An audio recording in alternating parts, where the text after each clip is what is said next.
ముందుగా లింగం యాదవ్ గారు మీతోనే స్టార్ట్ చేస్తున్నా. ఏంటి ఉద్యమకారులకు సంబంధించి నిన్న కమిటీ భేటీ అయినటువంటి పరిస్థితి కేశవరావు గారి సమక్షంలో అక్కడ కూడా కొంత గందరగోళం నెలకొన్నటువంటి సిచ్యువేషన్. ఓవరాల్ గా ఒక మంచి నిర్ణయం, ఉద్యమకారులను గుర్తించాలి, వారికి వారి గుర్తింపు గుర్తించి వారికి తగిన సహకారం అందించాలని ప్రభుత్వం డెసిషన్ తీసుకుంది. కాకపోతే తెలంగాణ ఏర్పడిన ఇప్పటికీ కూడా ఉద్యమకారులకు గుర్తింపు లేకపోవడం కొంత విచారకరం పూర్తి స్థాయిలో. దీనికి సంబంధించి ఏంటి, ఏ రకంగా ఉద్యమకారులను గుర్తించబోతున్నారు? ఏమైనా క్రైటీరియా ఏమైనా పెట్టారా ఉద్యమకారులకు సంబంధించి? ఏం చెప్తారు? గుడ్ మార్నింగ్ అండి. ముందుగా మీకు జీ న్యూస్ ప్రేక్షకులకు, అదే విధంగా కో ప్యానెల్కు. డెఫినెట్ కూడా తెలంగాణ రాష్ట్రం ఏర్పడిందే ఆనాడు అమరుల త్యాగం వల్ల. అదే విధంగా ఎంతో మంది ఇవాళ తెలంగాణ సబ్బండ వర్గాలు కూడా తెలంగాణ స్వరాష్ట్రం కోసం కొట్లాడినారు. ఆనాడు కాంగ్రెస్ పార్టీ తెలంగాణ రాష్ట్రాన్ని ఇస్తే 10 సంవత్సరాలు తెలంగాణను పరిపాలించినటువంటి కేసీఆర్ ఏనాడు కూడా ఉద్యమకారులను గాని అమరవీరుల కుటుంబాలను గాని పట్టించుకున్నటువంటి సందర్భం లేదు. కానీ ఇవాళ ప్రజాప్రభుత్వం గౌరవ ముఖ్యమంత్రి రేవంత్ రెడ్డి గారి ఆధ్వర్యంలో ఇవాళ తెలంగాణ అమరవీరుల ఆశయాలకు ఆకాంక్షలకు అనుగుణంగా ఇవాళ ప్రజాప్రభుత్వం ముందుకెళ్తుంది.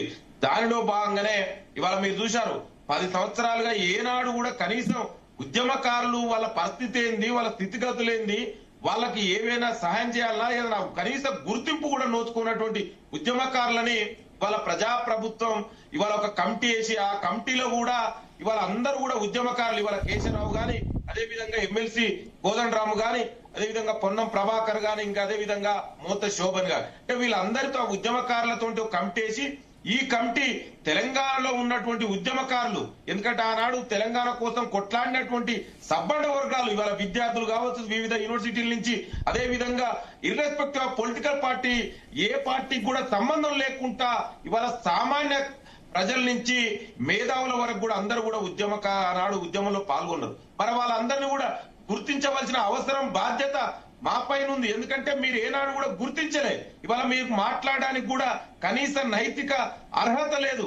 ఇవాళ మనం చూసాం, చివరకు తెలంగాణ కోసం త్యాగం చేసినటువంటి శ్రీకాంతాచారి తల్లి పై ఏ విధంగా అగౌరవపరిచారో మనం చూసాం. కానీ ఇవాళ ప్రజాప్రభుత్వం శ్రీకాంతాచారి తల్లిని కూడా ఇవాళ గౌరవించుకున్నటువంటి సందర్భం అనేది. అదే గుర్తించారు కదా, గత బీఆర్ఎస్ ప్రభుత్వంలోనే తొలి విడతలోనే 442 వరకు 62 మంది వరకు అమరవీరుల కుటుంబాలను గుర్తించినటువంటి పరిస్థితి. ఆ తర్వాత ఆ సంఖ్య ఇంకా పెరిగింది. చాలా మందికి సహాయం చేశామంటూ కూడా బీఆర్ఎస్ నాయకులు చెబుతున్నటువంటి పరిస్థితి. మీరు అసలు ఎవరిని గుర్తించలేదు, అసలు ఉద్యమకారులు ఎవరిని గుర్తించలేదు, అమరవీరులు గుర్తించలేదు అన్న ఎంతవరకు సబబు అనుకోవాలి లింగం యాదవ్ గారు? నేనేమంటున్నా, తెలంగాణ ఉద్యమంలో మనందరం కూడా ఏం మాట్లాడినామండి, 1200 మంది అమరవీరులు చనిపోయినాం. మరి 1200 మంది అమరవీరులు చనిపోయినా ఇదే కేసీఆర్ అన్నాడు కదా, ఇదే తెలంగాణ ఉద్యమంలో మన అందరం కూడా మాట్లాడాం కదా. మరి 400 మందిని ఎట్లా గుర్తిస్తామండి? ఏమంటే నేను అదే చెప్తున్నా, అంటే అమరవీరులని వాళ్ళ ఉద్యమకారులని కనీస గుర్తింపుకు నోచుకోకుండా 10 ఏళ్లలో కేసీఆర్ పాలన జరిగితే వాళ్ళ ప్రజాప్రభుత్వం, ఎస్ నేను అయితే మేనిఫెస్టో కమిటీ మెంబర్ గా కంపెల్, నేను ఆ రోజు మేనిఫెస్టోలో ఏదైతే మేము పెట్టామో దానికి అనుగుణంగా ఇవాళ కమిటీ వేసాం. ఆ కమిటీ కూడా వివిధ వర్గాల అందరితోటి కూడా, ఎందుకంటే ఇవాళ ఆనాడు ఉద్యమంలో ప్రధానంగా యూనివర్సిటీ వాళ్ళు ఉన్నారు, ప్రధానంగా ఉస్మానియా పెద్దన్న పాత్ర పోషించింది కాబట్టి వాళ్ళని కూడా తోటి కన్సల్ట్ చేసి తెలంగాణ సమాజంలో ఉన్నటువంటి అందరితోటి మాట్లాడి ఈ కమిటీకి రానటువంటి వాళ్ళ అభిప్రాయాలు కూడా తీసుకొని రాజకీయ పార్టీలకు అతీతంగా అందరి అభిప్రాయాలకు అనుగుణంగా ఒక నిర్ణయం తీసుకోబోతుంది ప్రజాప్రభుత్వం.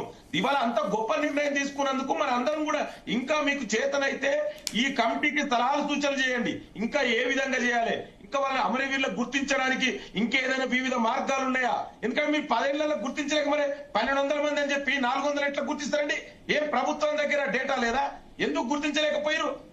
ఇవాళ మీరు, నేను అదే చెప్తున్నాండి, ఏ ఉద్యమకాన్ని స్వయంగా శంకరమ్మని ఎంత అవమాన పాలు చేసిరో మనం చూడలేదా? శ్రీకాంత్ వారి తల్లి గారిని నేనేమంటున్నంటే, మీరు చెప్పిందే లింగం యాదవ్ గారు, అసలు ఎలా గుర్తిస్తున్నారు ఉద్యమకారులు ఎవరు అనేది? ఏ రకంగా గుర్తిస్తున్నారు? ఎప్పటి నుంచి ఎప్పటి వరకు ఉద్యమం నడిచింది? అందులో ఉన్న వారిని ఏమైనా ఒక క్రైటీరియా పెట్టినటువంటి పరిస్థితి? గతంలో 1996 నాటి ఉద్యమానికి సంబంధించినటువంటి ఉద్యమకారులను కూడా గుర్తించాలని ఎప్పటి నుంచో డిమాండ్ లో ఉన్నటువంటి పరిస్థితి, వాళ్ళని కూడా గుర్తించే సిచ్యువేషన్ ఏమైనా ఉందా? ఏ రకంగా గుర్తించబోతున్నారు ఉద్యమకారుడు అంటే? ఏ రకంగా గుర్తించబోతున్నారు? ఎస్, డెఫినెట్ గా అండి. ఇవాళ మీరు అన్నట్టు తొలి దశనే కాదు మలి దశ ఉద్యమంలో పాల్గొన్నటువంటిది 69 లో పాల్గొన్నటువంటి ఉద్యమకారులను కూడా అదే విధంగా, ఎందుకంటే మీరు చూసారు మొన్ననే ప్రభుత్వం 10 మందికి దాదాపుగా ₹1 కోటి ఆనాడు ఉద్యమంలో పాల్గొన్నటువంటి వ్యక్తులకు ఇవాళ పాశం యాదగిరి లాంటి వ్యక్తులని, అలాగే అదే విధంగా ఇవాళ మలి దశ ఉద్యమంలో పాల్గొన్న వ్యక్తులని ఇవాళ కొన్ని క్రైటీరియా, అందుకే చెప్తున్నా కాంగ్రెస్ పార్టీ ప్రజాప్రభుత్వం ఏదో మోనార్కల్ గా డిసిషన్స్, ఆటోక్రటిక్ గా డిసిషన్ తీసుకోదండి. డెఫినెట్ కూడా ఎక్స్పర్ట్ కమిటీలు సమాజంలో ఉన్నటువంటి ఉద్యమకారులని అందరితో మాట్లాడి ఇవాళ కొన్ని క్రైటీరియా వచ్చింది. ఏదైతే మలిదేశ ఉద్యమంలో పాల్గొన్నటువంటి ఉద్యమకారుల కేసులు ఉన్నటువంటి వ్యక్తులని జైలు పోయినట్టు అయితే, కొంతమంది కేసులు లేనటువంటి వ్యక్తులు కూడా ఇవాళ జైలు పోయినటువంటి, కేసులు లేకుండా కూడా ఉద్యమంలో పాల్గొన్నటువంటి ఎంతో మంది ఉన్నారు. ఇవన్నీ కూడా ఆలోచిస్తున్నాం. అదే విధంగా మీరు మొన్న చూసిరండి మహిళా ఉమెన్ కమిషన్ లో ఈ రోజు తొలి దశ మలి దశలే కాదు, ఏదైతే నిజాంకు వ్యతిరేకంగా పోరాడినటువంటి చాకలి ఐలమ్మ ఆలియస్ చిట్టాల ఐలమ్మ మనవరాలను కూడా గుర్తించి ఇవాళ ఉమెన్ కమిషన్ మెంబర్ గా చేసినటువంటి చరిత్ర మా ప్రజా ప్రభుత్వంది. డెఫినెట్ కూడా 69 ఉన్న 69 మూవ్మెంట్ లో ఉద్యమకారులని, అదే విధంగా మలిదేశ ఉద్యమకారులని వాళ్ళని కూడా అదే చెప్తున్నా. ఇవాళ టెక్నికల్ ప్రాబ్లమ్స్ ఏంటంటే కేసులు ఉన్న వాళ్ళే అన్నారు. అదేం కాదు, కేసులు ఉన్నా లేకున్నా ఉద్యమంలో పాల్గొన్నారు. ఇక్కడ చాలా మంది ఇవాళ నేనే ఎగ్జాంపుల్ చెప్తాండి. I'm from central university. మా యూనివర్సిటీలో మేము ఆనాడు చాలా ఉద్యమాలు చేశాం.